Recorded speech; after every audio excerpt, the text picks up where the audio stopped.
Менің атым Ыбырай Алтынсарин, мен 19 ғасырда қазақ даласында ағарту ісіне бар ғұмырымды арнаған ұстазбын.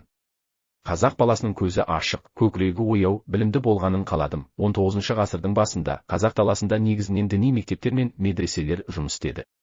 Балалар ислам дінінің негіздерін, арабша хат тануды оқыды. Бірақ зайырлы білім беру ісі әлі де әлсіз еді. 1813 жылы Омбыда, 1825 жылы Орынборда әскери училищелер ашылды. Кейін олар Сібір және Орынбор кадет корпустарына айналды. Бұл оқу орындарында қазақ балаларына шектеулі түрде білім берілді. Омбы кадет корпусын қазақтың көрнекті ғалымы Шоқан Уәлиханов тәмамдады. Өнеркәсіптің дамуына байланысты білімді мамандарға сұраныс артты. 1850 жылы Орынборда 7 жылдық жаңа үлгідегі мектеп ашылды.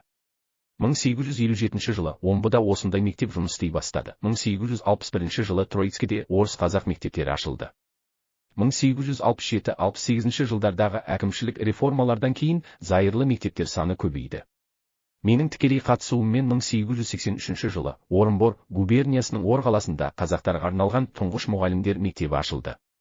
1885 жылдан бастап уездерде ауыл шаруашылық мектептері жұмыс істей бастады. 1892 жылдан бастап көшпелі ауыл мектептері ұйымдастырылды.